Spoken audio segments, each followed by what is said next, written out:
1, 2, 3. I went to war last night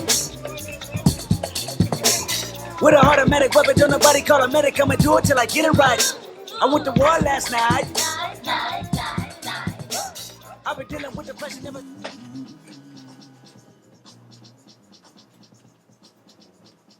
Hello, hello.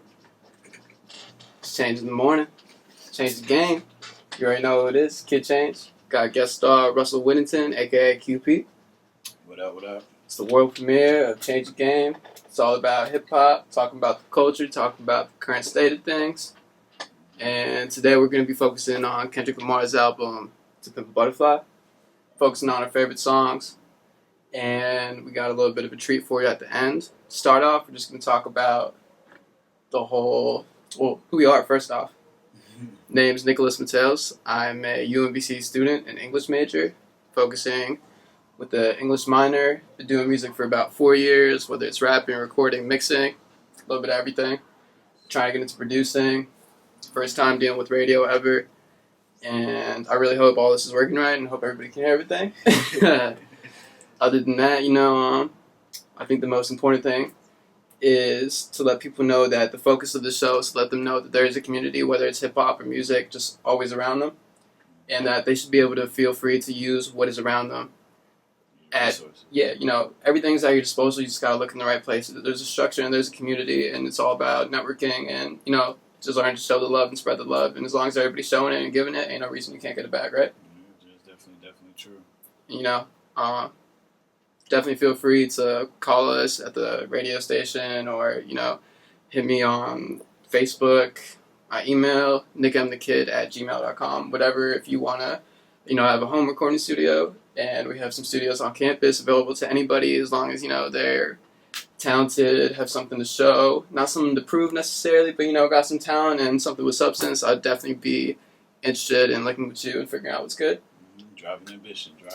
Exactly. Hustle, don't stop, baby. I guess my name is Russell Whittington. I go by the name QP in my music. Before I say anything, shameless plug. October 23rd, come to the Nady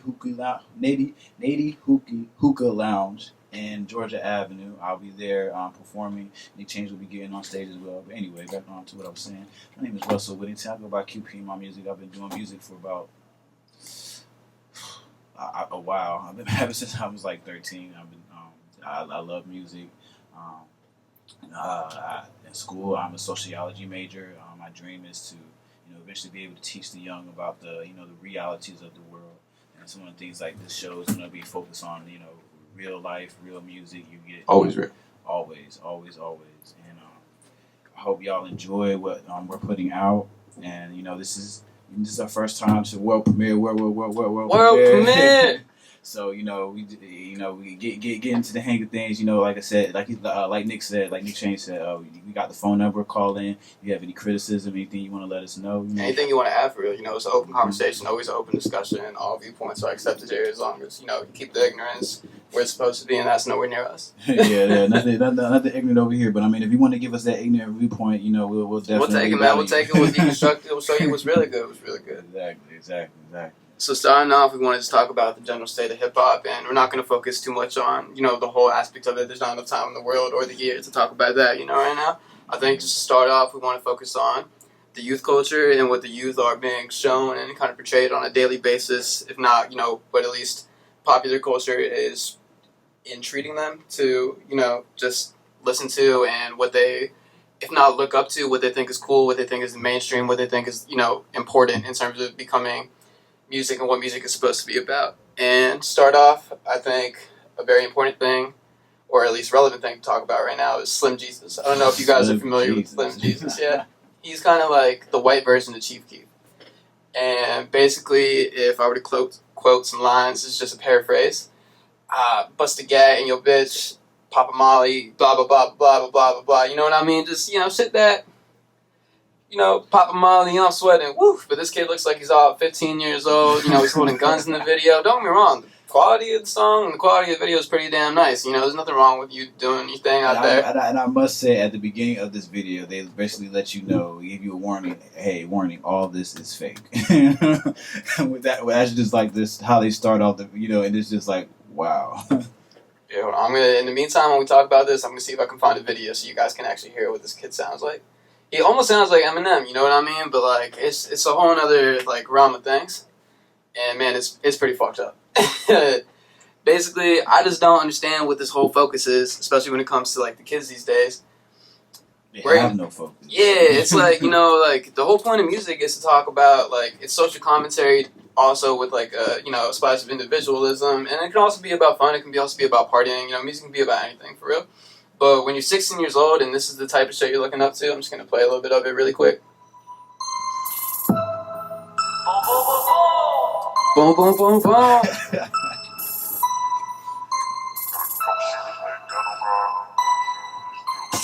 I fuck with savages, you a fuck boy, you can't hang. Alright, I'm gonna stop right there. You know, that's the first 5 seconds of the song. Now, if I fast forward, let's see if it changes up, you know, the theme a little bit. Rolling, all she good for is giving top. I got a loud pack. Okay, and this kid, again, looks like he's all of fucking 15 years old, if not a little bit younger, you know what I mean? And tragic. Yeah, you know, honestly, like, what the hell is the youth coming to in the States nowadays? Like, if this is what at least the hip-hop culture is portraying as okay for kids to be talking about, or kids to be focused on, and what they really think music should be about, and how they think they should do something with their lives, then the game is kind of fucked up right now, you know what I mean? Yeah, again, the game's pretty messed up when, you know, people put this type of stuff on the radio for you. Like, he is somebody that your 15 or 14-year-old will probably listen to and look up to, look at the video, see all the fake guns they have, the fake money, all the fake stuff that they're doing, and they're telling you that it's fake, but, you know, the stuff records in your subconscious mind, so, you know, these kids are going to emulate this stuff regardless of, you know, how people feel about these things, you know. You know, like, I know you guys aren't too unfamiliar with, like, Little Mouse and shit like that, you know, like, this is, like, a kid going to, like, the fucking strip club, like, in his music video, who's all, like, 8 years old, 10 years old, chilling with Lil Wayne, fucking, like, you know, tossing, like, hundreds and 20s and shit like that, you know. Like, it's crazy, this whole, like, party gang culture that they push on the youth. And there's nothing wrong with, like, partying, but when you're talking about, you know, I fuck with savages, you ain't good for nothing but getting top. Like, you know what I mean? Like, you know, like, and people wondering why we got people out here struggling 14, 15, teen mom type shit, and why that's being portrayed in the media on that TV, and, like, has an actual fucking TV show, which to me is just beyond belief, you know what I mean? Yeah, it's fucking insane. They perpetuate, you know, all these negative stereotypes, you know, through the media, and, you know, for you and everybody to hear. And it's obviously negative. It's obviously crazy. It's obviously wrong. But because of the beat, people want to jump to it. But, you know, this is negative things. Like, I mean, you have to look at it. You know what he's saying is just it's not, you know, it's not hip-hop in general. Of course, it's a subculture. You know, it doesn't... It's not the main focus. Like, you know, honestly, like, we're all grown adults. Like, I'm not here listening to this in my spare time, but I'm not saying, like, a freshman in high school or even, like, an 8th grader or 7th grader in middle school isn't listening to it. But this is someone who's in their age, someone that they can feel like they can relate to. And don't get me wrong, this kid is out of Detroit. This kid is in DMV. I'm not saying DMV is an easy place to live. And I'm not saying it's not an easy place to live, depending on where you're from. You know what I mean? But, like, it doesn't mean that you have to sell yourself out like this. Yeah, he grew up in the suburbs. You know, he's in Ohio. He's talking about all this stuff. Like, you know, he's lying to. I mean, regardless of all the negative stuff he's saying, he's lying too. You know, so it's just like it's just portraying a false image for absolutely no goddamn reason. Which really, besides bringing yourself down, is bringing down all of society. Exactly, and it's you know, and it's bigger than Slim Jesus. Slim Jesus is a victim. Yeah, exactly. You know, like and. Chief Keef, you know, ain't nothing to disrespect about Chief Keef, ain't nothing to disrespect about some Jesus. They're all here out trying to make some money and doing the thing, and like that's what the whole like kind of hip hop thing has been brought to nowadays. You know, that's what's been brought to. That's not what it's always been about. If you look at like the early '90s, look at the Tribe Called Quest, you look at the Refugees. Did you ever notice? Yeah, like no. All the older stuff. You know the early '90s, late '90s to early 2000s. Like you know, I mean, the late 2000s, early 2000s when it started switching up. But you know, I mean, you've always had a little bit of.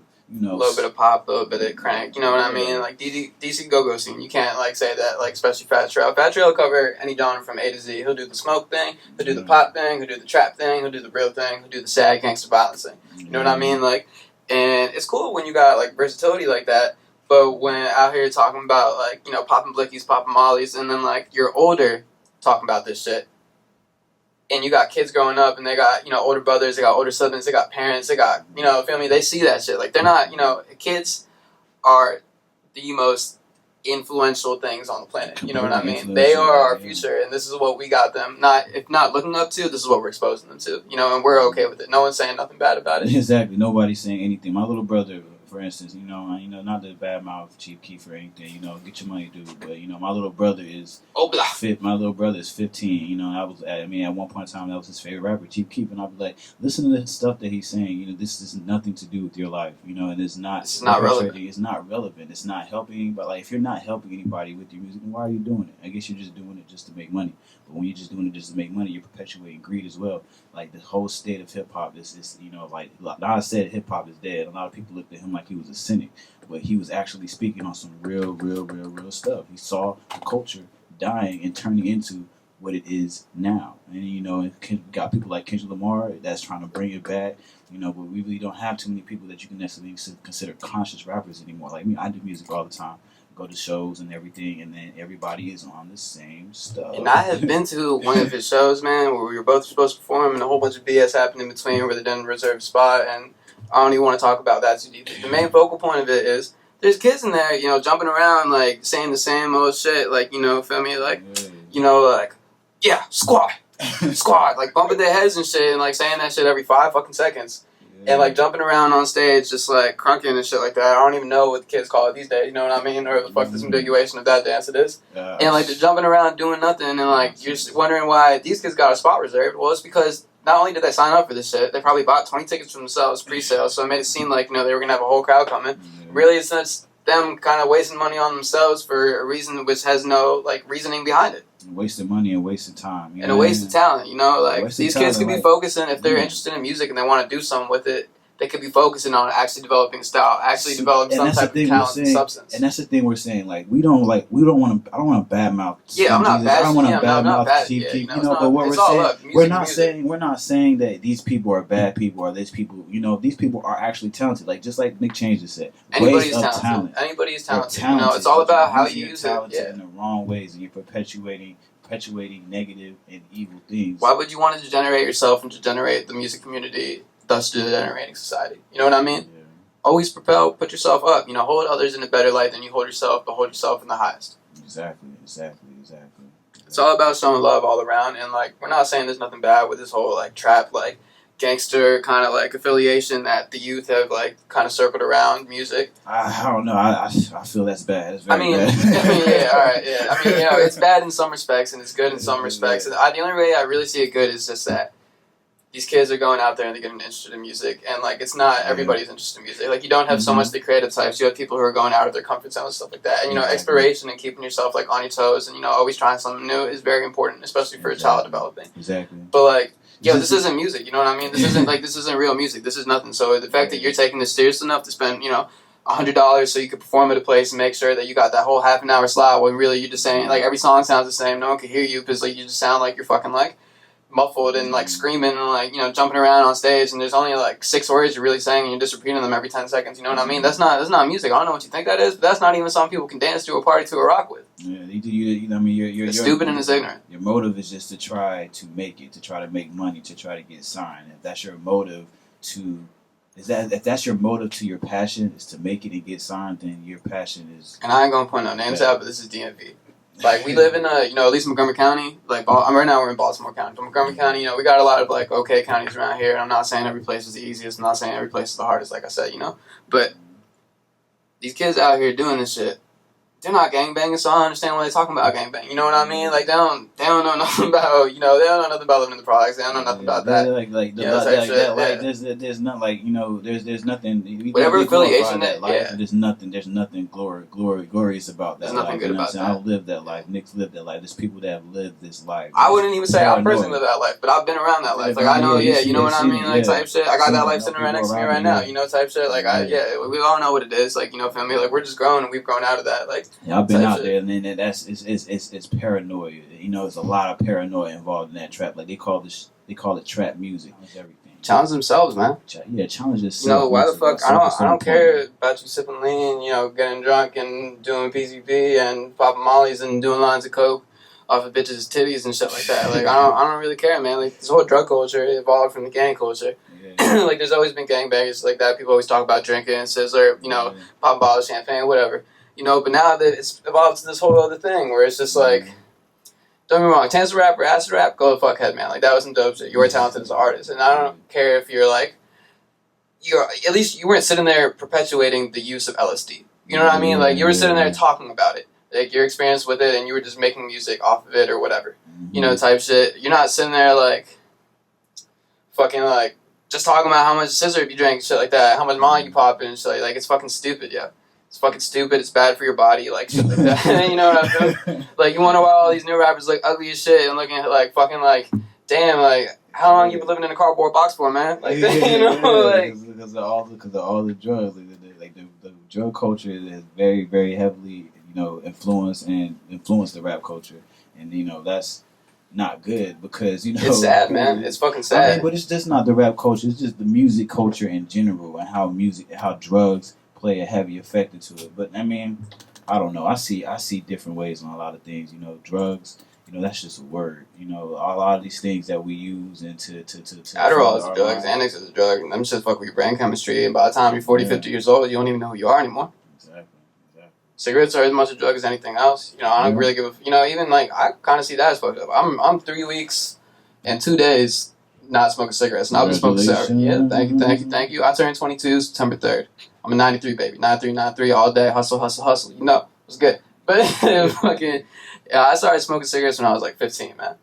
And I'm not saying it's because of music. I'm not saying it's because I grew up with classic rock and the Beatles and the Stones. You know, Stones were fucking smoking crack and doing heroin all on the same day type shit. You know, ain't no disregard to that.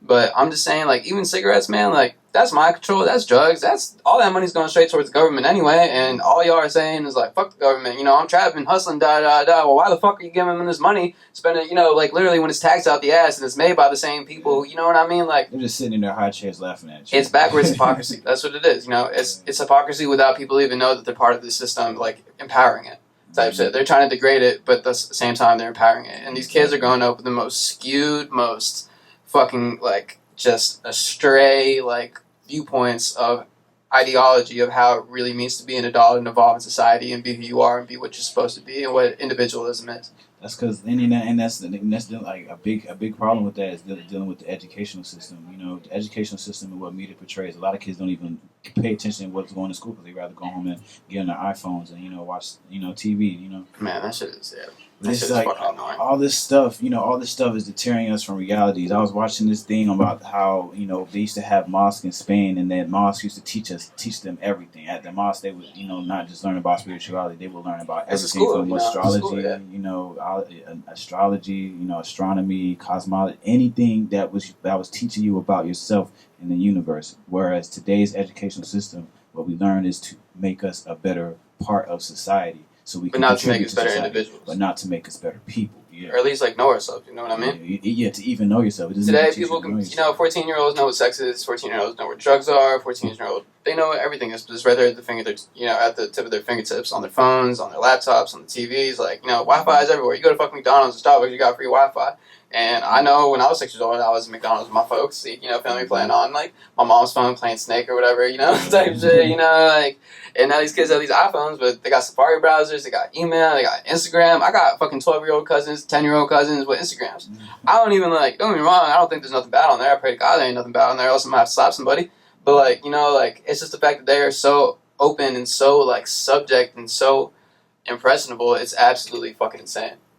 Yeah, completely impressionable. And, you know, the thing is, like, it's not, the thing that's bad is not necessarily the use of media, it's how we're using media is the part that's making things Don't perpetuate ignorance when you should be perpetuating knowledge. Because social media and internet, this whole age of technology that we live in, should be an era of prosperity. Mental prosperity, self-prosperity, finding yourself, being able to have all this knowledge at your fingertips, literally an endless, like, abyss of it.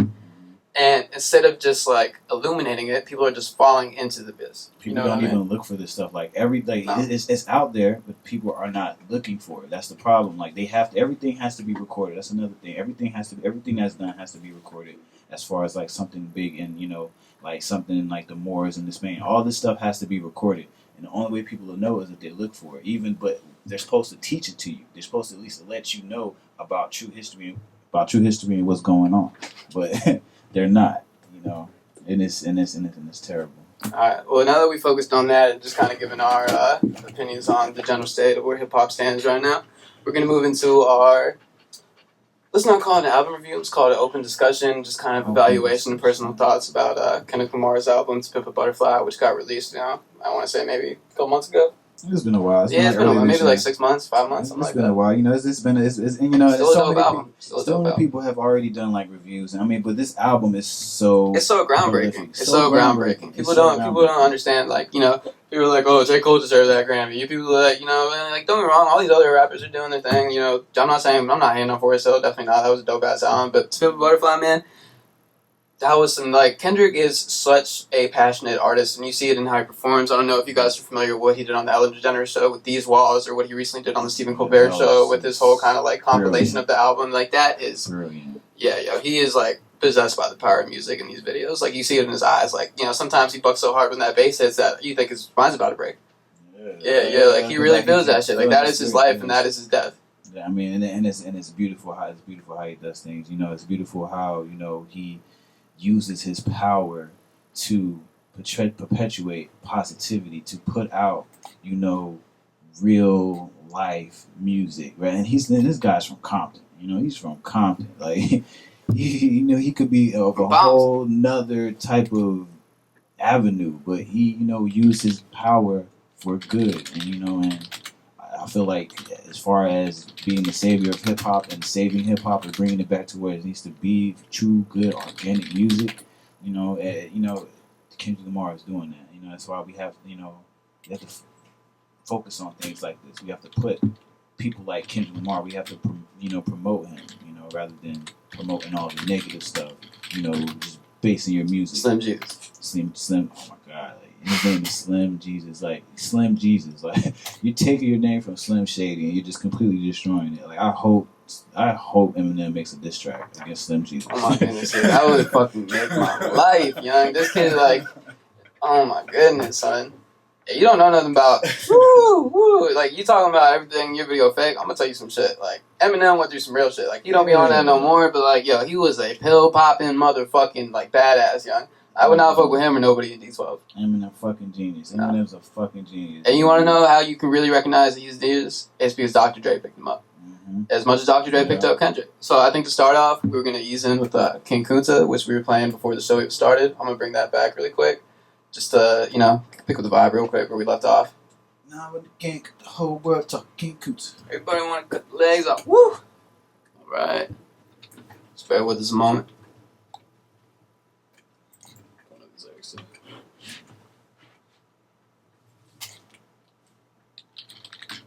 October 23rd, shameless plug. Make sure you're at the Nady Hookah Lounge on Georgia Ave, Washington, D.C. Hit me up for tickets. Russ QP at Russ QP. RUSSQP is my, not Twitter, but Instagram name. And go up there, see my flyers, see, I really don't, I'm not a social media person. So he's dope, though. He's dope. Please check him out. He's dope, man. Russ is pretty fucking fire. I think I'm alright, and I'm just happy I know this cat. Say it like that, but alright. Appreciate that, man. No problem, dog. All day, every day. Alright.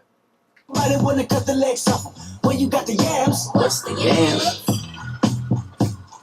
The yam is the power that beat. You can smell it when I'm walking down the street. Oh yes you can, oh yes you can. I can dig rapping, but I'm rapping with a ghost rider. What the fuck happened? Oh no. I swore I wouldn't tell. But most of y'all share bars like you got the butter buck in a two-man sale. A two-man sale. Something's in the bar. Nice to meet you, Russell. And if I got a brown nose for some gold, then I'd rather be a bum than a motherfucking ball. Oh yeah? Bitch, where you and I was walking. Now I run the game, got the whole world talking. King Kunta, everybody wanna cut the legs off. King Kunta, black man taking no losses. Oh yeah? Bitch, where you and I was talking. Now I run the game, got the whole world talking. King Kunta, everybody wanna cut the legs off. Oh, you got the yams. I think we can pause right there with that. Yeah. But woo. We got a lot of material to cover. Yeah. we can spend hours and hours and hours on this album, to be real with you, But mostly what we want to use King Kunta for is just kind of a segue into the album. Mm-hmm. And the album covers so many things while also just covering the same thing throughout the entire thing. And the most important part I think about King Kunta is the empowerment aspect of it. King Kunta, king of what I believe he's portraying is he's saying he is king of a group of people who don't even their king doesn't even matter. You know what I mean? Type thing. And it's a method of self-empowerment that is so aggressive. Everybody, what is it? Want to cut the legs off. King Kunta. You know what I mean? Want to cut the legs off, and they're stopping me from walking. They're stopping me from getting to where I need to be. They're stopping me from going up the staircase. Stopping me in this rat race. You know what I mean? It's all about the hustle, and it's all about the grind. And it's all about these people that are these aggressors that are coming at him and making him act like he has to be so hard with it. He has to be so aggressive with it in order to get where he's trying to be, because he has all these people who have always been holding him back. And you could say all these people are whoever you want to think all these people are. You know what I mean? But I really think it's a method of self-empowerment in terms of a group of people, any group of people specifically within the black community that have been oppressed before. And just kind of the aggression that is usually portrayed and how they are supposed to overcome these barriers and walls that we would later talk about when we hit these walls, have to deal with.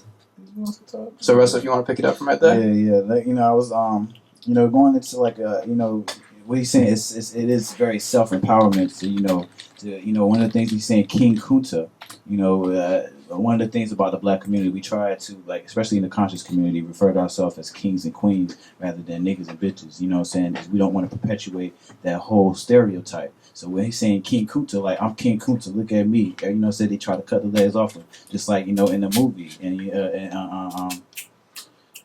Roots, I don't know how I forgot the name, but the movie Roots, Kente was the one who, wouldn't change his name. He'd say, your name is Toby, Kunta, Kente.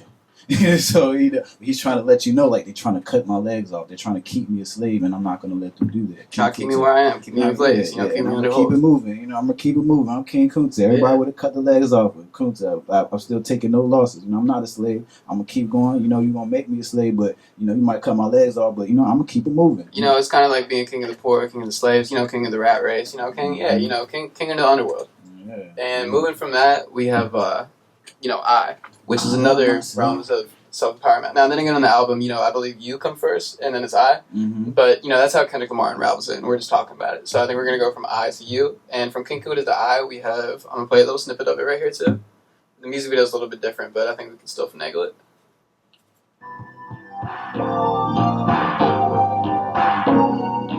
He's just, walking through this shit. There's, gangbang about to happen and shit. And it's just we talking about peace! A piece of yours, a piece of mine. A piece of mine, one nation, under a group. Yeah, you know what I mean? This is a world. I love myself. This is a world. I done been through a whole lot. Trial, tribulation, but I know God. Satan wanna put me in a bow tie. Pray that the holy water don't go dry. Yeah.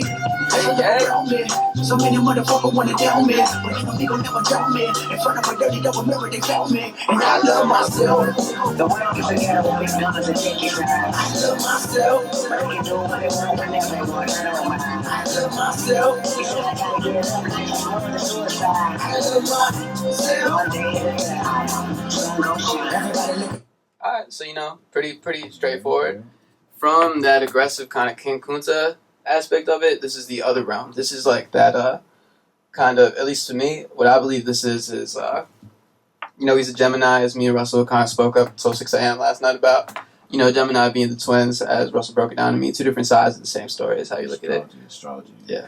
Which is embedded in everything, and at the same time, I don't think it's a load of horse crap. I just don't pay attention to it enough. I just live that shit, so fuck with me. Well, this is how, when it comes to astrology, this is how I try to relate to people and let them know, okay, I tell people often, all right, before iPhones, before all this technology, what did you think we looked at? We looked at the stars. We looked around us. We looked at things and saw how they affected us. One of the things about ancient times, one of the things that they used to do, kings would have people get up in the morning and read their stars just to know how their day was going to go. Nobody does that anymore.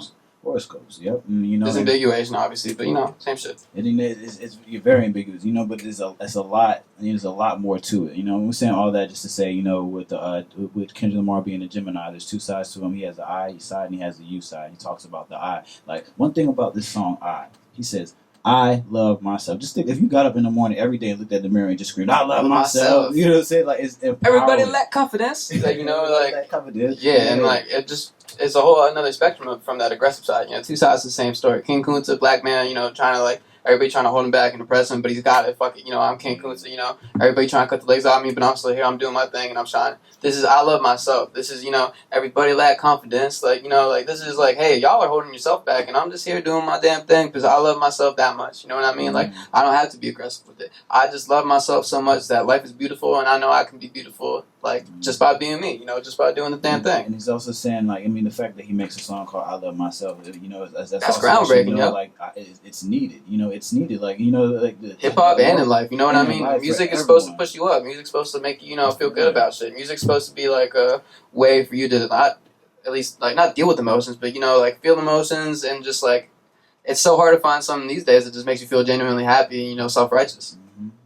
Yeah, I love myself. Like, how more self-righteous can you get than I love myself? And what I think is so cool about this song specifically is it acts as a segue into you.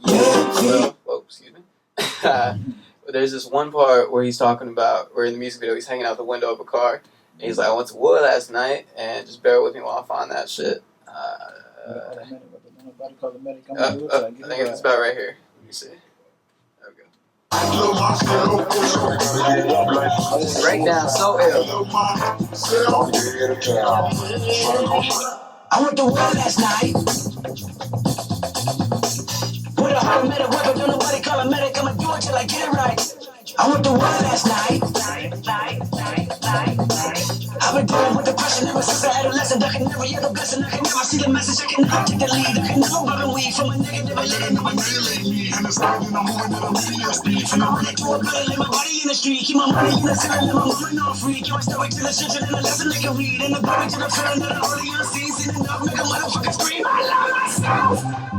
In the way he said it, I love myself. It's like, so strong, so crazy. Yeah. Like, he's like, I'm going through so much. Like, I'm like losing my mind, but I love myself. You know, yeah. It's almost like sarcastic. Like, yeah, I love myself, but I really do love myself, and I'm trying so hard, regardless of all the hardships and everything. Like, everything's so messed up. Like in the video, like he's walking through the streets of Compton. He's walking through the place, and like you see, if you look in the background, you see all this negative things. Everything's happening. He's just dancing through all of it. Just let you know, all this stuff is going on, but love yourself. Still, love yourself. Black people, as far as black people go, we love ourselves a lot, but at the same time, we hate ourselves a lot. This country teaches us to hate ourselves, but we already have this self-pride as African. I love myself. Everybody love yourself, no matter what color you are, race, creed, all of that.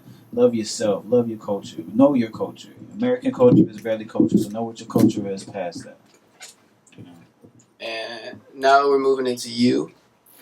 I think that's why don't you start off while I work on some shit right here? Okay. Yeah. That's you. All right. You. It's the other side of I. And it speaks on the self, the art, the philosophy of self. There's two sides to yourself, and there's two sides to him as a Gemini. As a Gemini, you're very good with both sides. You're the twin sign. And you, like, I just think it was brilliant how he incorporated the Gemini and the art of self with I and you, like, and then you, like, whereas I love myself was so uplifting, like, loving you was complicated. Loving you, 100 proof. Like, you know what I mean? Yeah. It's going in, and he's talking about, when he's talking about you, he's actually talking about I myself. When he's talking about I, he's not talking about just like I love myself. He's talking about community, especially the black community. And maybe being from the projects and content and all that good stuff.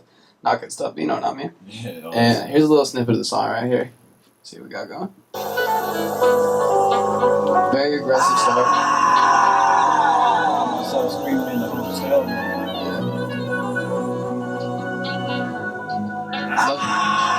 Loving you is what? Loving you is what? Loving you is complicated. Loving you is complicated. That aggressive. Loving you is complicated. Loving you is complicated. Loving you is complicated. Loving you is complicated. Loving you is complicated. Loving you is complicated. Loving you is complicated. Loving you is complicated. I play straight when you steal. we can stop right there and maybe pick back up on it later. But that song right there, that is some hardcore shit, man. You just hear it in the way he says, it's more even oomph and emotion behind it than King Kunta was. It's a lot deeper. That feeling that he has there, I think, in this song, it really deals with, loving you is complicated. And when he's talking about you, of course, he could be talking about another person. He could be talking about a female. He could be talking about black culture again. Or he could be talking about himself, really, at the end of the day. And in my opinion, I think he's talking about all of it. Loving you is complicated. So he's talking about all. It's like he's talking about all of it, but using himself as the template. Yeah, as the medium. And he's painting this kind of picture of, I love myself, but loving you is complicated. And that's you like is this thing right there. it's this whole other aspect to him. It's that whole Gemini, two sides to the story type thing. And it's hard to love yourself when you've come from such a, at least how he sees it from his own point of view, when you come from such a poor community and you've attained such level of status and richness, you know what I mean? And you see all the suffering around you, and you know what's happening in the world, whether it's happening around you or it's happening in other parts of this nation or it's happening in other parts of the world, as we'll later get to Mama. And it's really deep and kind of heartbreaking. But at the same time, he said it's complicated. It's not impossible, but it's just complicated. It's complicated. It's like loving you, not 100 proof. 100 proof. 100 proof, all the way, you know what I mean? Way. Like, love you and I hate you at the very same time. And it's like, he's talking about himself. He's talking about, the people around him, his family, But yeah, mic check. He's talking about his family, everything that's going on. Like, loving you is complicated. It's real depressing. It's a real depressing song. But depressing is a really part. You preach in front of 100,000 but never reach it. I fucking told you fucking feel you ain't no leader. That's just something that's prevalent in the black community in terms of preachers. They take TV preaching and all this, like, whether they're making money or whether they're not making money, whether they're doing it for a good cause or a bad cause. Okay, you're spreading all this love, but what about, like, the daughters of your daughters or the daughters of the daughters in your community, the sisters in your community that like are having kids at like 14, having to get abortions, like doing the most out here just trying to make a dollar in a dream. And it's intense because he's talking about the whole community, he's talking about himself, and it's just like, what can anybody really do? But why isn't anybody doing anything at the same time, even though there might not be anything that they really can't do personally when it's, everybody should be doing something. Exactly, and that's why he's saying loving you is complicated. Like, it's not so simple, man. It's not so simple. Like I look at you, I love you so much because of my dedication, but I hate the shit that I see in you. Like, this shit, it hurts me. Loving you is so complicated. Like, I love you. Like, kind of goes back to his song called Real. On Good Kid, Mad City, where he was like, "What's love got to do with it when you don't love yourself?" It's complicated. Yeah, and that was the beauty of that. Good Kid, Mad City is a whole nother day. Only so much time. Only so much time. But yeah, and that's a beautiful song. Sometimes I play that song back to back because it just makes me like fall into my mind, fall into that depression state. And you need to attack that. He says, Kendrick Lamar says this is one of the hardest songs. Like, imagine being in the studio with Kendrick Lamar while he's making this song. Like, loving you was complicated. He's yelling, he's going there, he's in the spirit. And I highly recommend watching that Stephen Colbert video of him performing it live. That shit was fucking dope. Like, he rips that shit, man. Like, that's by the power of music, man. Yeah. Stephen Colbert, again, another cool guy. Jon Stewart grew up with both of them doing their talk shows and like seeing them evolve as people and then like how they've evolved as TV personalities. They're Stephen was always a bit on the funnier side. Jon Stewart had been on the realer side, but they're both. I love the way they perpetuate it and just like really like advocate what's good and what's real and what society should actually be thinking about, like the real issues. When you got Fox and CNN, which are supposed to be the real TV stations, and they don't really tell you what's good. Yeah, I mean, like I don't trust TV stations. I don't trust the whole. I don't trust TV at all. I don't trust none of this stuff. And I know Kendrick Lamar doesn't either. But being up there, letting we getting on that. That's all we have, man. Like we're talking about your voice out there, being able to let everybody see you, like. That's the only way, like you said, it's the only thing the kids have access to, so we might as well try and make it good. Exactly, like try to change it up, I mean, they say though, the more you get in the system, the more the system will change you more than you change the system. But, it doesn't hurt to try. Right, and the last lines of you being, what is it, the world no money can't stop a suicidal weakness. We'll touch on that when we hit how much a dollar it costs. And I think right now we're about ready to move into Mama, right? Yeah, let's go into Mama. Mama is my personal favorite track on this whole album. Like, my two favorite tracks from Kendrick Lamar are Sing About Me, I'm Dying to Thirst. Yeah, he kills that, John. He kills that, John. Like, talking about some coffee house shit? Y'all ain't never heard coffee house shit like this, man. Yeah, this song back to back, another back to back to back. You know, I played this whole album. I'm a Kendrick Lamar diehard fan. Like He's an addict. I am. I'm a Kendrick Lamar addict. But I mean, he's just the only one doing it like he's doing it now. You have him, and you have J. Cole, and J. Cole is not as deep as Kendrick. It's just sad to say, being from North Carolina as well as J. Cole. But you know, I don't get me wrong. Like I'm a J. Cole fan too, but Kendrick Lamar is better. Sorry, I'm sorry. And here we got a little bit of this. Just wait for this. First couple lines, you already know he's about to rip it.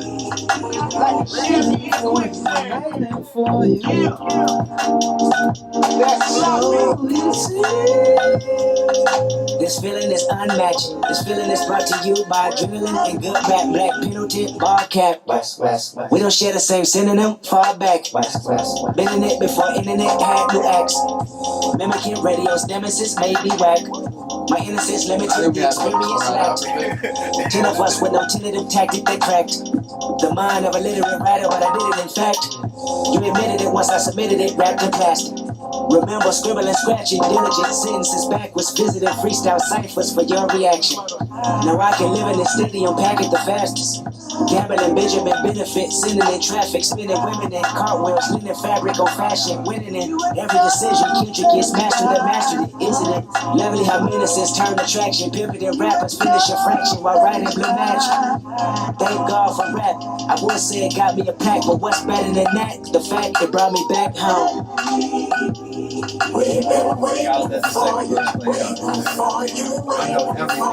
That verse. And look for the second one right here. I know everything. I know everything. Know myself. I know morality, spirituality, good and bad health. I know fatality, my haunches. I know everything. I know Compton. I know street shit. I know shit that's conscious. I know everything. I know lawyers, advertisement, and sponsors. I know wisdom. I know bad religion. I know good karma. I know everything. I know history. I know the universe works mentally. I know the perks of bullshit. Is it meant for me? I know everything. I know cars, clothes, hoes, and money. I know loyalty. I know respect. I know those that's hungry. I know everything. The highs, the lows, the groupies, the junkies. I know if I'm generous at heart, I don't need recognition. The way I'm rewarded, well, that's God's decision. I know you know the lines for Compton School District. Just give it to the kids, don't gossip about how it's distributed. I know how people work. I know the price of life, I'm knowing how much it's worth. I know what I know, and I know it well not to ever forget. Until I realized I didn't know shit the day I came home. I think we can stop on that one right there. So I realized I didn't know shit the day I came. After saying I know everything. You know what I mean? I know everything. Like, So that Mama. song, Mama. That song, Mama. Mama. Like when I first heard this song, I had to play it back to back to back to back. I'm like, why did he call this song Mama? He's not talking about it. I don't get it. But then like when I listen to it, like when I came up to this big epiphany, he's talking about Africa, Mother Africa. Wow. Yeah. Like he's saying like I know everything. He names everything that you could possibly think of that you would know as far as your educational system. I know everything. You think you know everything. You know, I know this, I know that. He's talking about like when you're young, you know, you're going out. I know everything. You think you know life. You think you know everything. But then when you go and actually back to your roots, back to what you had forsaken, back to what you had forgotten, you realize that you don't know nothing. There's this hole that people like find in themselves, like especially like so you got Kendrick Lamar coming from where he came from to being where he is right now, and he says, I know everything. You know what I mean? Like he is in this position where people can't look at him and say that he's dumb, you know, that he doesn't know what he's doing, that he hasn't known what he's been doing, you know, that he is knowledgeable and what is his forte and how his life is and who he is as a person, and the self-acknowledgement and recognition and fulfillment, you know. But really, he says that I didn't know shit until I went back home. And they say that, you know, that hook where he's like, we've been waiting for you. Like, that shit right there, you know, that's some real shit. Yeah. It's just like saying, like, at least to me, you know, going back home, tracing your roots, it's more of just, like, learning heritage and stuff like that, but it's really just kind of figuring out why you even care, like, all those little things that you wonder, you know, about your personality, like that stubbornness, that fucking, you know, that self-righteousness, that, you know, that heaviness that you carry with you. It deals more than what you grew up around, just your immediate family. It's the culture that's been, you know, tainted by the culture here of, like, you know, I'm not from the States. My folks, I'm first generation American. Both my folks are from, both my folks from two different countries, Italy and Venezuela. We got Russell right here. Jamaican. Yeah, you know what I mean? And it's just kind of crazy when you see everybody wrapped up in like this American culture. Because American culture really is no culture. It's a culture that we made up. It's a melting pot. It's a melting pot of a million cultures. Yeah, you know what I mean? It's all everything here is just be yourself. Fucking be yourself. Like ain't nothing but a thing. But it is a thing. You know, yeah, it is kind of a thing. Because Because like with this, like with that, like you know, you losing yourself, man. Yeah, You're losing yourself. If you're not losing it in whatever's around you, you're losing it in yourself, to be honest. You know, Yeah. I know everything. To think that you really know everything when you don't even know what's good with, like, you know, I try to, like, I don't even talk to my dad like that no more. And I still worry about kind of happening in Venezuela. You know, that's, like, one of the number one places for kidnapping and shit like that. And people, like, I went there once when I was, like, 14, like, whatever. You know what I mean? Like, people, like, I don't really know what's good over there. I know it's kind of good in Italy. You know, I live with my grandma. You know, or she lives with us. If she's from the South of Italy, she still has a house out there. You know what I mean? But like, it's really deep when you think about who you are as a person and where you come from and how that actually like feeds into you and like you never even notice that. You know what I mean? And that extends towards everybody. And you know, and being like specific with Kendrick Lamar, which I was talking to Nick last night about this. Like, as far as like me and Kendrick Lamar are both similar in the music, we try to focus on. I won't say completely 100%, but we our attention is towards Black people because of the state that we're in this country is terrible. It's not a racist type of thing. It's more like, okay, we're living like crap, and people need to know about that. People need to know about our situation and you know about what's going on. So you know, he says like, like we were just saying, I've been waiting for you. Like Africa, Black people, Africa is waiting for you to come back. You know, Africa is waiting for you to come back and find out who you are. Even if it's not in a physical even if it's not sense, just you learn know, about like, it. yeah, you know, learn like, about Africa. Africa is not what you think. you know, it's kind of selfless when you live through life just living for yourself. You know what I mean? Which we'll touch upon later. You know, to get actually coming up soon and how much $1. But like, and just then, like, to, you know, and also like you know with Black people. We've lost ourselves in this country. We don't even have our original names. Like the names that we have aren't King ours. You know, King Kunta. Yeah, like Bring it back. going back to King Kunta because you know your name is Toby Kunta Kinte. We should all be saying Kunta Kinte, but we all saying okay, our name is Toby. You know, I don't even have an accent on my name. My name is spelled like Nicola from like Italian and Nicolas from Spanish, but I don't have no accent. You know, there's this whole like you lose your culture, man, over here. It's fucking because like. If it's not to just hold on to it just barely, like you said, you know, people don't even like, people got nicknames that don't even make fucking sense. You know what I mean? Like your name could be fucking Fortunate Soul William Jr. Smith, and you could just be going by Efe. You know, some shit like for real. Like people just be fucking like trying to pick it back up, and it's kind of weird how they do it because it doesn't really hold any substance to it. But I think just for a time thing, like. For the end of this song, where he talks about meeting like a child in Africa that resembles him in features, and he's just talking to this kid, and he's like saying, "Make a new list of everything you thought was progress," and that was bullshit. Like all these things that you think are holding you up here in the U.S., whether it be the Black community, whether it be in terms of like racism, whether it be in terms of poverty, whether it be in terms of any kind of aspect, even if it's just you finding yourself. What you really got to understand is it's so much larger than just you sitting there and doing the work. Because there's other people that are sitting there doing the work for themselves, but you got to think about like, what is the real like? Where is the real issue at hand? Like, why did I grow up feeling like this? You know what I mean? Yeah. Why did I grow up being like this? And that's what he's kind of talking about. I think when he's talking to he's saying he's having this conversation with this kid. Yeah, it's like he's like having a conversation with his younger self. You know, he's having a conversation with himself. With his African self at the same time as well. At the same time, he's letting you know, like, I can enlighten you. You see what I'm saying? It's like the kid is talking to him, but almost like he switches up and just starts talking back to the people. Yeah, like, exactly. I can enlighten you, without frightening you. And if you don't like it, if you get scared, then I could just leave. Go catch a flight or two. But he's basically, he's saying like, go back to Africa. Go back, just go back to your roots. Go back and learn like all this stuff, all these hang-ups, everything you thought was progress, everything like. Technical advances, all this stuff you thought was progress is bullshit. We were probably more advanced 3,000 years ago mentally than we are now. You don't know, And now that we got the camcorder going back up again, so just ending on "Mama," the last couple lines being, I thought, where is it? I say where you're at from the front to the back. I'm looking for you. Oh, yeah, I that's when it react only when completely you changes react. it up. Yeah, I thought I found you back in the ghetto when I was 17 with the 38 special. Maybe you're in a dollar bill. Maybe you're not real. Again, talking about money. Maybe only the wealthy get to know how you feel. Maybe only the wealthy, have that luxury of really being able to find themselves and like go back and like retracing their steps, or like even just feeling like they know who they are without doing that, regardless of how you're looking at it. Maybe I'm paranoid. Maybe I don't need you anyway. Maybe like I don't need the money. Maybe I don't need the gun to like It's like claim myself as an independent. It's like as maybe a real like, person. like maybe Self-actualized. maybe I don't need. It's like almost like and maybe like I don't need fulfillment. Maybe I don't need that. Maybe I'm just paranoid. Maybe I don't need this. Right. Don't lie to me. I'm suicidal. Like, Any day. It doesn't even matter. Like it doesn't matter if you lie to me anyway. I already have fucked up thoughts. Why lie to me? I'm already in this mode where I can want to kill myself. Right. So it's like.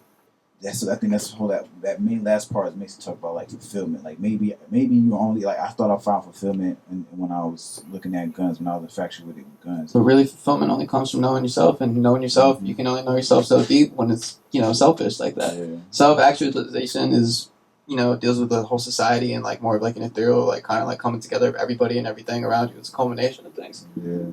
And yeah, I guess like I can be your advocate. I can preach for you if you tell me what the matter is, and that's just talking about whatever the problems are in Africa, whatever the problems are in Compton, whatever the problems are in the States. Like home is home wherever home is, and you definitely always got to go back, but no one even knows what the problem is, which is like loving you is complicated. Like what the fuck is the problem? Like it's so hard to understand. Like what I mean? Whether it's here, whether it's there, whether it's anywhere. Just going back to all that shit that we've been talking about so far, and moving on to the next song.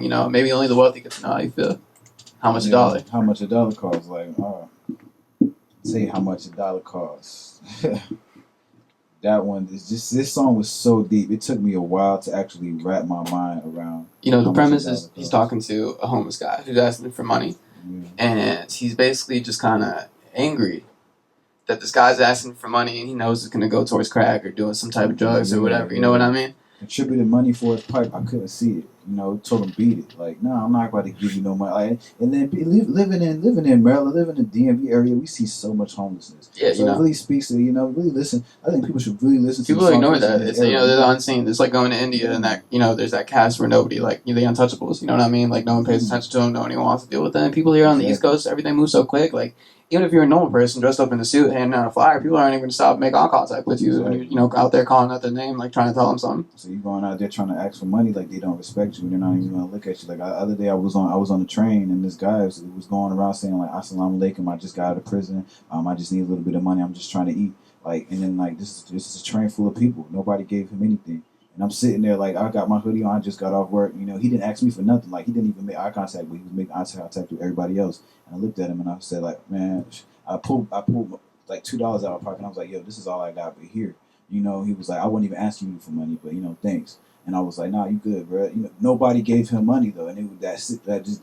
I guess you can tell when people are hustling. It's almost like, do you give money to? That's how this song is. It's hard to tell. Give money to the homeless. Do you give them money? Is that a good thing to do? Right. And he said the homeless guy replies to him when he says, "Beat it." He said, "My son, temptation is one thing that I've defeated. Listen to me. I want a single bill from you, nothing less, nothing more." I told him I ain't have it, and I closed my door. Tell me how much a dollar costs. So this guy is telling him like, I don't know what your preconceived conceptions of me are, or just like your preconceptions of society are, in terms of doing this, in terms of being, not beneficial, but being helpful and aiding, those who may not be in your position is. Yeah. But like, I've defeated temptation. As much as I'm tempted and may hit the pipe or may, drink constantly or whatever, type shit, as much as anybody feels that they have fallen to the grasp of temptation, we know that 24/7 we're not always living in it, and that there are definitely people who are living in it 24/7. Actually, people on the side of the road that you see just sleeping all day, asking for money. Basically living like life on the edge of life or death, like 24/7. That's some real life shit. Yeah, been there, done that. It's not good. You know what I mean? It's not a good place to be. And I don't really know how much time we're gonna have to keep going, but like we're just gonna keep running this till someone knocks on the door. I'm gonna keep rocking until the cops come. And we only have so much left to cover. It's not that much. Yeah. How much does a dollar cost? Basically, then after that, the next verse is him just freaking out. He's guilt tripping, you know? He's just like, man, like, I don't understand. Like, why would he even ask me for it? Like, why was he bugging about it? Like, I said no. Like, why was he so pressed to get it? Like, I knew it was going to go towards crack or something bad, you know? Like, I don't even know why I'm still thinking about it. Like, it's making me so angry. Why do I have to deal with this? Why does it have to be me that has to suffer the consequences of someone else's downfall? Of someone else's, like, you know, repercussions to themselves. Like, how come I have to feel bad about this for not helping them? I don't understand. Yeah, I don't understand. So I'm staring at him in disbelief. You know, so he's staring at me in disbelief. Like, I've never met, like he's saying, I've never met somebody that was homeless and begging for attention. Like, this guy is looking at me. He's like, I'm completely confused because you know, normally you tell a homeless guy no, they walk away, then you walk away. Now he's put in a compromised situation where this guy asks him for money, is trying to make him tell Kendrick Lamar to help save him, and you know he says no, and the guy just looks at him like, imagine you don't give a guy the homeless now, he just sits there and stares at you the whole time, like, really? Yeah, you know what I mean? Like, you don't know how to feel. You just go through a whole bunch of emotions in your mind. You're like, what the, you know what I'm saying? Like, now I feel like a bad person. Then you start guilt tripping and like a whole bunch of things. And then come to find out, you know, as Kendrick's going through this whole like kind of like emotional whirlwind that's happening on his head, he says, well, my selfishness is what got me here. Who the fuck am I kidding? So I'm going to tell you like I told the last one. Crumbs and pennies, I need all of mine. You know, like everything is mine. Like I did this. This is me. My selfishness to Kinko to that aggression is what got me here. That, and this you know, is all his like defense mechanism. Yeah, you know, this is all his defense to defend himself basically from like, it's his defense mechanism against being wrong, against him not giving money, against him feeling like, man, I should have gave him something. I feel bad. Now he's just trying to basically come up with things to say, okay, you know, my selfishness got me here. Me not giving people money like he was, why I'm successful. Take some pointers, you know what I'm saying? Like, yeah, exactly. Mm-hmm. And like the whole thing is, you end up finding out that this homeless man is actually God in disguise. And he says, he looked at me and said, your potential is bittersweet. I looked at him and said, every nickel is mine to keep. He looked at me and said, know the truth, I'll set you free. You're looking at the Messiah, the Son of Jehovah, the higher power, the choir that spoke the word, the Holy Spirit, the nerve in Nazareth, and I'll tell you just how much $1 costs. The price of having a spot in heaven. Embrace your loss. I am God. You know, and that whole shit right there, like I just got chills just saying it, you know what I mean? Yeah, you know, it's deep. It's like saying like, you're so blinded by this whole rat race and what life has caught you up in. And like, yeah, you might have understood things from my perspective at a certain point in time, but you can also understand it from your perspective. And you're just wondering why I'm still stuck in this, why I wasn't strong enough as a homeless person, as a person in general, to overcome these faults and these like trials and tribulations that life can put at anybody's doorstep. And it's just kind of so like, you know, awakening to understand like, once you overcome that, what it does to you as a person, you know, like how it can actually like, you know, taint your soul, how it can like blacken your heart. You know, this guy is just asking for a little bit of change. Maybe it's to do drugs. Maybe it's to fucking like eat. Maybe it's to just live for another, you know, 2 hours, you know, type shit. Like you never really know, but like, well, he's like all he's asking him is like, all I'm asking you is just care, you know, be more humble. Like, you know, don't pass, you know, like it is not our place to judge anybody.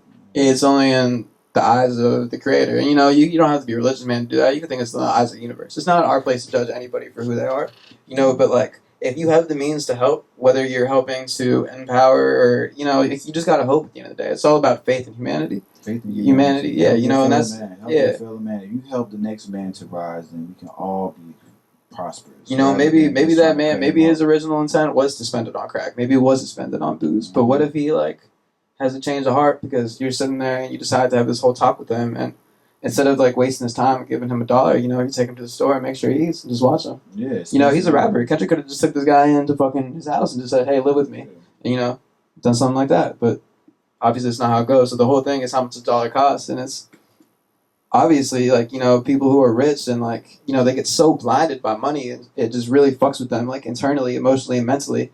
And it makes them just like so selfish, and it's absolutely disgusting. You know, it leaves a bad taste in your mouth sometimes. Like when you really think about how society works, and like it's a general, you know, explanation of like individualism and then society. You know, you got people like, you don't ever hear about Juicy J donating to fucking like the community and shit like that. You know what I mean? There's plenty of people who are balling out there who don't do nothing. I mean, you got people who are like Bill Gates and Steve Jobs who are philanthropists and, you know, donate money and like build schools and build libraries, and that's plain simple good. You know what I mean? Like you got the money, you got the reason, you got the rationale, so do it.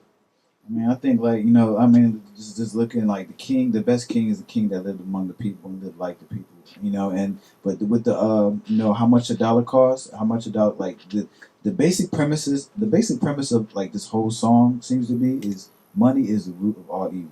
it's pretty much what he's trying to say. Money is like he ends the song. I'll tell you how much $1 costs. The price of having a spot in heaven. Embrace your loss.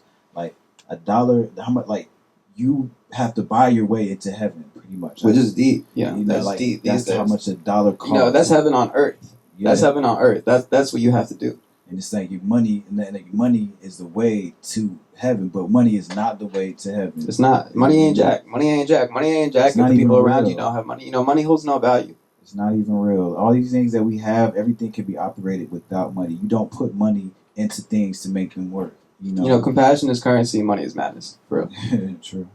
And moving from that, we got These Walls, and that I'm definitely play because that's one of my favorites on there. Like, I fucking love that jam. It's so real though. Misusing your influence. Woo. Sometimes I did the same. I'm gonna fast forward through this little intro with this girl moaning. And maybe I'll just stop right on the mark. The loud and the wide Thundercat. That's his feature. There's so much love in all aspects of music in this album. Real music. Yeah. The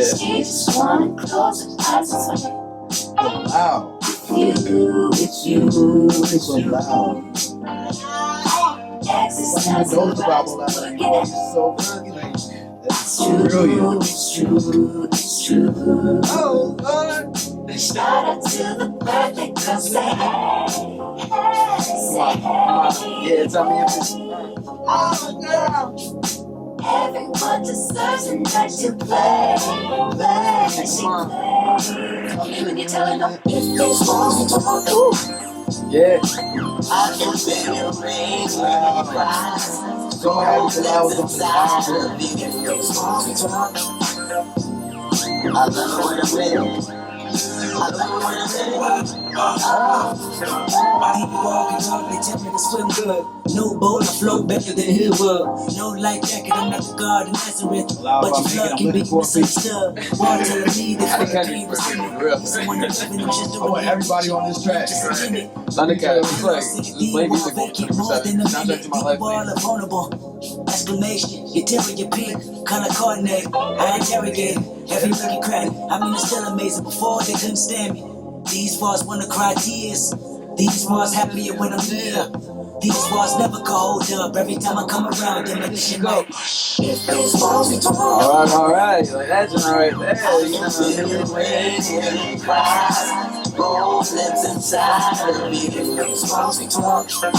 So let's talk about that real quick. If These Walls Can Talk. First off, very sexual song. Talking about a woman, talking about a lot of things. To me, the song, being one of my favorites, I listen to it all the time, every day, and I don't think I know everything about it, but man, it's If These Walls Can Talk. So first off, he's talking about a woman. If he's not talking about her, if he's not talking about her sexual nature, he's also talking about in her emotional kind of like, those defense mechanisms that we put up as people, especially when it comes to love, and especially when it comes to relationships. And on top of that, he's saying so many things at once, like he's done so many other times in this album. He's also talking about just like society as a whole, like the structures and the walls that we confine ourselves around, and how we're really just prisoners of our own. Yeah, he's also just talking about a vagina and a girl with a wet pussy, like at the end of the day. But he's saying a lot of stuff, He's talking about just what it is, just that metaphor, if these walls can talk. It can mean so many things, like, you know what I mean? Like, this is the genius of Kendrick Lamar. How are you talking about pussy and then societal walls? How do you make that correlation to make a song about walls? Like, you talk about knocking walls. And it's a slow jam. At the end of the day, it's a fucking slow jam. You know what I mean? Like a little, some R&B, Chicago step music. Like some little, because his parents are from Chicago, so that's what he knows. And like this whole song like is beautiful. Like, and he makes the correlation. You make the correlation between pussy and defense mechanisms and walls of your life, and prison walls, like social construct, the constraints of social society is just God.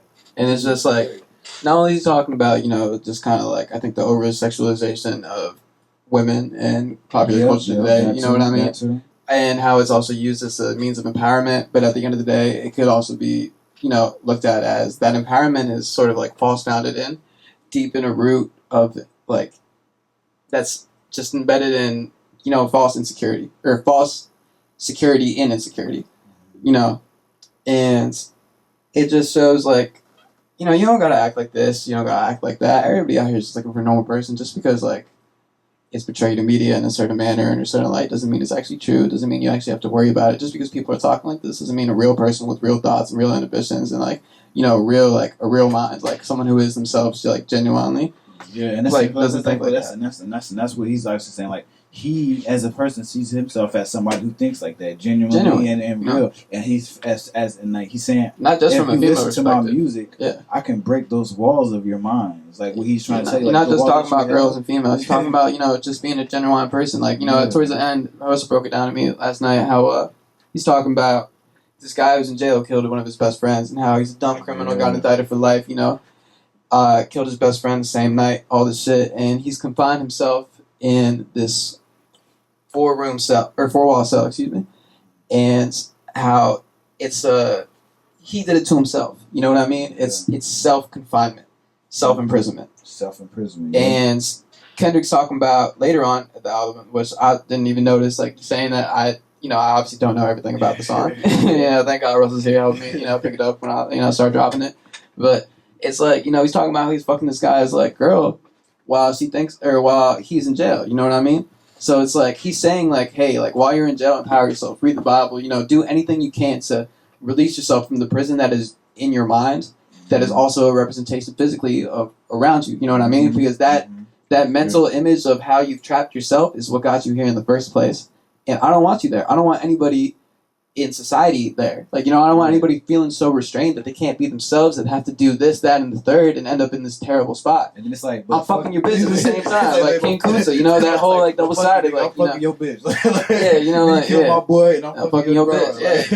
It's some deep shit. It's some deep shit, It's deep. Covers a lot of deep in the surface. Yeah, a whole bunch of aspects. These walls, man, that's a song that just attacks so many levels, like of society walls and everything. And what I'm going to do is I'm actually going to play some of that and while I change the camcorder CD one more time, hopefully for the last time. Maybe second last time, who knows?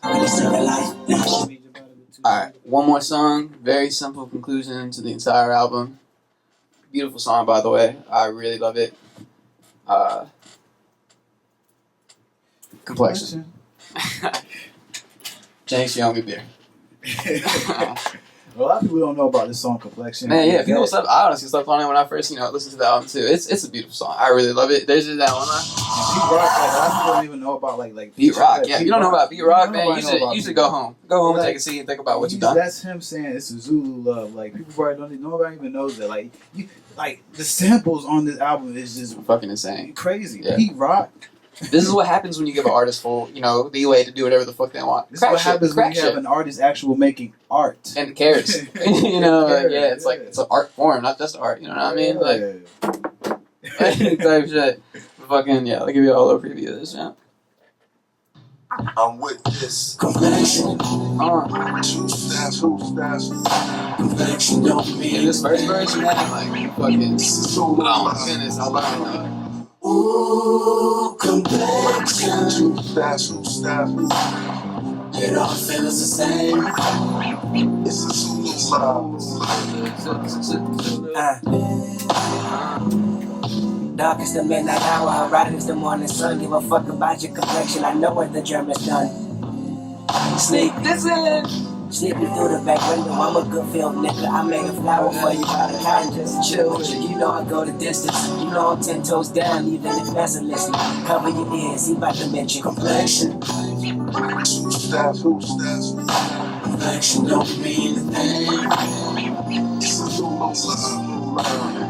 Ooh, complexion. Two steps. It all feels the same. It all feels the same. It's a Zulu love. Alright, so we can stop right there, even though I'd love to just play the whole damn thing. Yeah. Like, I could, the whole song is pretty simple. Album, yeah, you know what I mean? Like, I just sit here and not say a single word. Type shit. But unfortunately, I have to talk just a little bit. But, even the second verse, it all pretty much deals with the same thing, I picked a flower for you out of cotton just to chill with it. That it's two sides, you know. Like, yeah, you know, I like made a flower for you out of cotton just to chill with you. Like I'm a slave to this game, and I did it just to get here to talk to you. Something beautiful out of bullshit. Yeah, you know, like, and he's like, you know, I go the distance. You know, I'm 10 toes down. He's saying like, hey, like I did all this to talk to you, and by talking to you, he's talking about everybody. He's talking about every color. Complexion don't matter. Ain't nothing but a thing, you know. And at the same time, he's like, but I mean, like the complexion of the Zulu love, the Zulu nation, you know, that's of Africa. So he's saying like, it doesn't mean anything, but you know, it's a Zulu love. You're supposed to still have this type of camaraderie, or you know, to your culture. You know, you're supposed to feel some type of honor about your culture. You're supposed to love yourself, love who you are, love your skin, love your complexion. But in the end, it really don't mean nothing. Love everybody, regardless of what you look like. If you're white, black, bright, dark, whatever the situation is, it doesn't mean anything. It's just a complexion. It's just how it looks. How it looks doesn't mean anything. You know, and that song's a beautiful song. I think that was easy for him. You know. Yeah, you know, I mean, it's just like, hey, like I'm talking about this, I'm talking about that, I'm talking about everything, and nothing, but I am talking about a lot. And you know, at the end of the day, that nothing aspect is like, what is it really all about? You know, like. It's really about nothing. Like, people just use skin color and complexion as a means to just not talk about what the real problem is at hand. Exactly. There's a real problem deeper than that. And, you know, like me personally, when I went into my first, you know, my realm of, you know, black consciousness, you know, I had a very disdain for, you know, the white culture, you know, and white people in general. But then I had to realize within myself, like, you know, this is hate. They're perpetuating that and putting us against each other. The problem is deeper than that. The problem is they use that in order, because it's something that you can see. It's so obvious. You can look at saying, all right, you have this color and you have this color. It's so obvious to look and see that, so they can use that in a negative way. You know, but in the end, it really doesn't matter. Back in the past, you know, nobody cared about color. Color wasn't a thing. It's been made into a thing for certain people to keep their power. You know, you convince the populace that a certain people aren't shit, then eventually the whole world's going to believe it, and you're going to be the best. Right, and all you really have to do is just, you know, people, their eyes are the first thing that they use to, like, acknowledge something, you know what I mean? Mm-hmm. So it's as simple as that. It's a breakdown. It's like, you know, when you walk into a museum and you got that one picture that kind of, like, captures you, like, you know, your focus. Mm-hmm. Same thing, you know, people just been trained to focus on this specific thing, and it really just fucks with the whole mentality of, you know, kind of like how society really works, like the inner workings of it, you know, and just not only how it's layered and how it's set up and how it is like kind of like empirical in a sense, but it's a terrible thing to really focus on, you know. Yeah. Color your skin, color of your eyes. It's really nothing. I mean, it's something, but it's not the problem. It's a thing, and we all know what it is, and we're all just people. We're all just individuals. Like, we know why we look differently. You know, it's just a geographical science. You know, science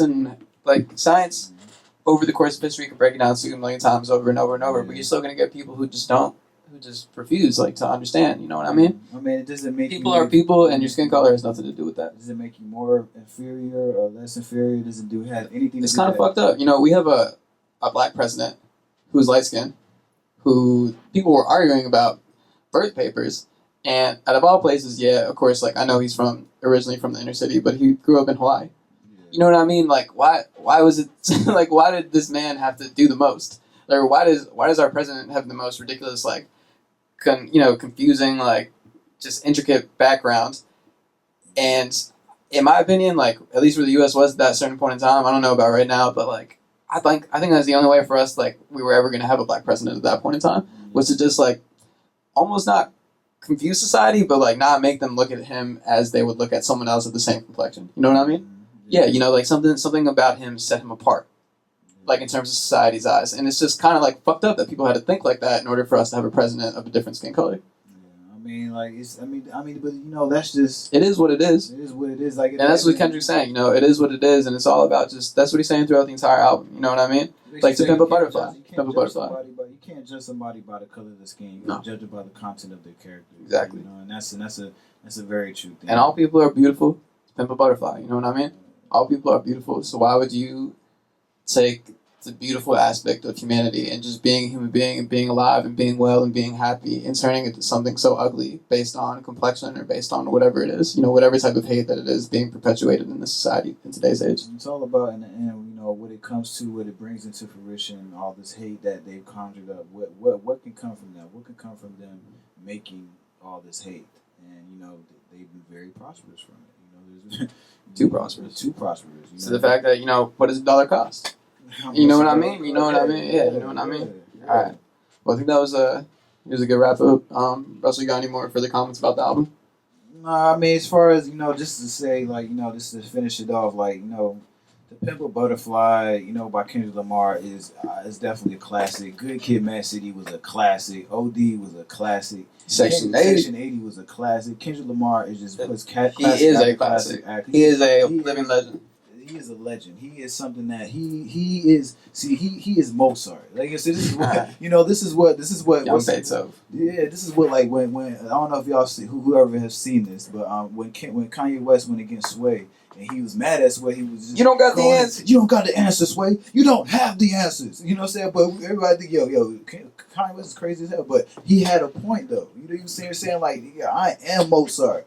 I am Beethoven. But they treat me like I'm nothing. You know what I'm saying? I try to go and get shoe lines and stuff. And they treat, they want all this from me. But I'm trying to have a Gucci. But, I can't do that because I'm black. He's being real. And, and I respect that. All that to say is that, Kendrick Lamar is Mozart. Kendrick Lamar is. But he doesn't proclaim himself to be. And he doesn't. He knows who he is, but which separates him from the rest of the people in the game. No disrespect to anybody else in the game, but that's what separates Kendrick. To Pimp a Butterfly is just it's beautiful. It's just a beautiful album. And if you ever listen to it, I will shoot you if you don't.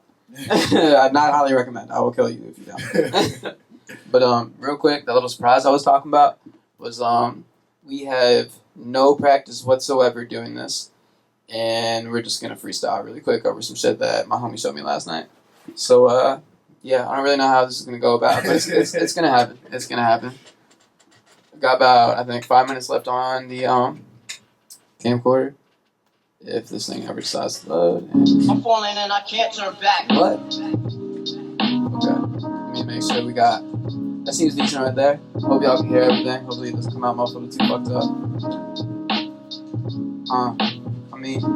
I can't ever go back. I remember looking at Kodak's. Wait, that's a cold flow. Pack it up. Bag it up.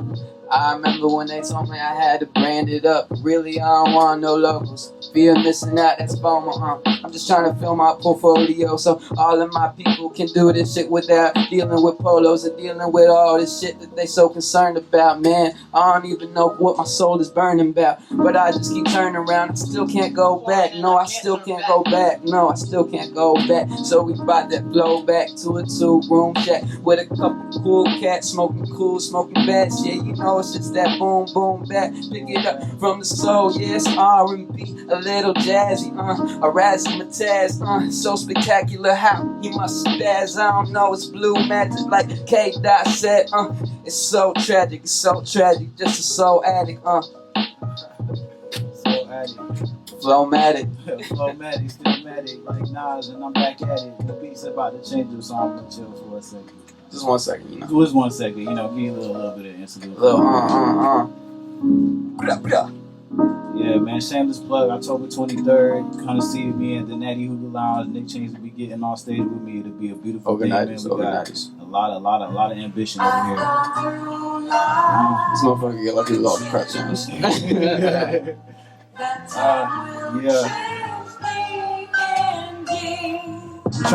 Trying to change things. QP, you don't know me, but you can come see me and learn some real shit. If you ain't trying to learn that real shit, then you can keep it moving. You can keep it moving, but I'ma keep my knowledge with you. And trying to tell you about this shit. I used to have days where I was looting. How I run up in the spot and take everything, come out, and then you come into my house and like, nigga, I know you stole my shit. I'm like, nigga, come through, but we gon' fuck you up and fuck your bitch. Cause that's how the niggas do.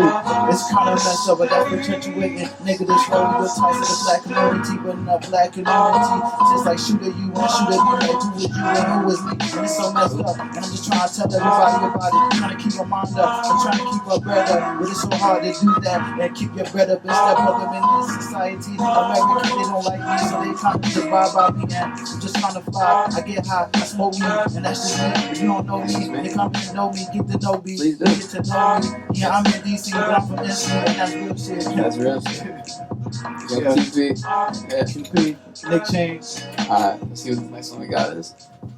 My homie showed me these beats. There's like 771 views on this YouTube like fucking video right now. It's absolutely insane. These sounds like crack. It's just like, can you imagine doing these sounds over? Like one's like has a little bit of like percussion on, like some of them fucking turn into a fucking like spectacular like fucking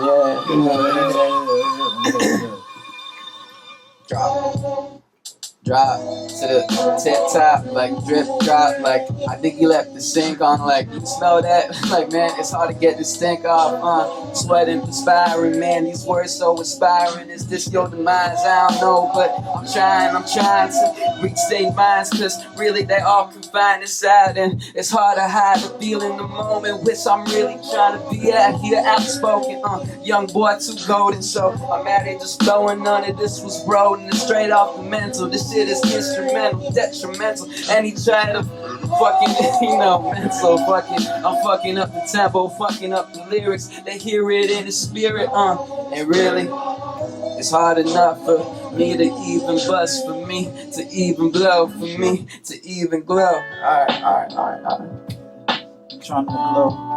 Trying like to glow. Last dragon, I got the glow. Come see it, I got it for sure. And if you're trying to know, then come give me the weekend slow. I'm trying to do some blow, but I don't want you to do no blow. Have my mic been off? Yo, oh, okay. Alright, well, I'm back. The mic wasn't working well, and I hope you heard me. Yeah. Technical difficulties. Hello.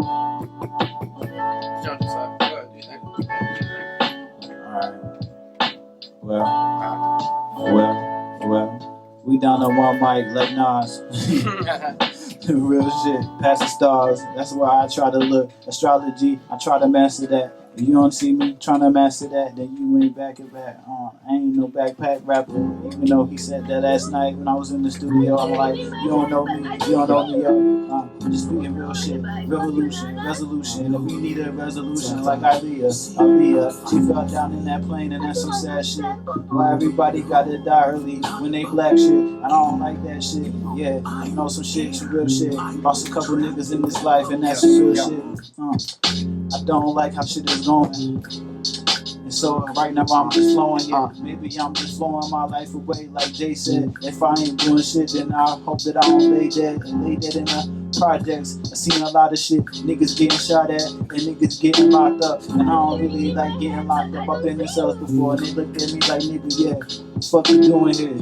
I'm like, yo, what the fuck you doing here? You trying to tell me I ain't supposed to be here, but you are patrolling me? I know I don't like this shit and everything you trying to show to me. Telling me to cut my dreads, but you don't really know me. You ain't knowing my life and what I've been through. Where I'm from, my Jamaican brethren, my Jamaican head, my Jamaican head spin, and that's some real shit. Head spin, like tailspin, on back in the days on Disney. You with me? Damn, threw it the fuck back. Alright. I don't know what's going on with that mic first, but I think it was just the flow was so nice and the lyrics were so good. I just couldn't handle it. They wasn't ready for it, so I had to bring the third mic in the bitch. And I think there's someone talking on this one, yeah. It's having fun, man. October 23rd again. October 23rd. October 23rd, man. Lounge. Natty Hookah Lounge in Georgia Ave. Come see me. I got tickets for sale. Let's get it. Maybe I jumped the gun. Alright, yeah, I did jump the gun. Whatever. We'll start right here. Like, pick it back up. I don't think I ever lost it. I need a tic-tac, cause I've been at it flossing without no crest, without no family to really rep upon my chest, and upon my breath. Final, yeah, this is my desire to let him know that I'm a young boy, but I'm still vinyl, throw it back, old so cool cat, yeah, he threw that, yeah, he got the cool ass, and I don't need nothing but a little Dutchie and a little bit of Henny to get me past all these fucks that I've been missing, And I've been missing everything, every target, every note that they told me to hit. But fuck it, I just might lickety split. No cat to kid, I don't need no lift, man. I got my own whip, yeah, I got my own drive like a semi. So heavy, goddamn, he's at it drifting, never fucking slipping. Even when I'm talking about wet floor signs, yeah, you know, And that's about it, the camcorder is all done. Got 1 minute left on that jump, about to stop it. Thank you for listening. Change the game, change the game. Yep, I want to thank Russell, aka QP, again for being here. You guys should definitely all see him. He performs live with me. We're going to be there October 23rd, like we said a million times. It's going to be a podcast. It's going to be a YouTube link to this video that we recorded the entire thing. Hopefully it all comes out with the equipment. It's the first time using it. This is the first time, like, this is the world premiere. I think the world premiere is beautiful. Like, we came in here, we had a little itinerary, but we winged everything. Like, we had nothing written down. We wasn't looking at anything. This was all off the top of the head. This whole session was a freestyle. It was just beautiful. It was beautiful. But anyway, 10 seconds left on this. It's a little handshake that, but whatever it was, awkward. Let's get it. Thank you for listening. I wanna just slip my wrist and end this bullshit. Throw the magnum.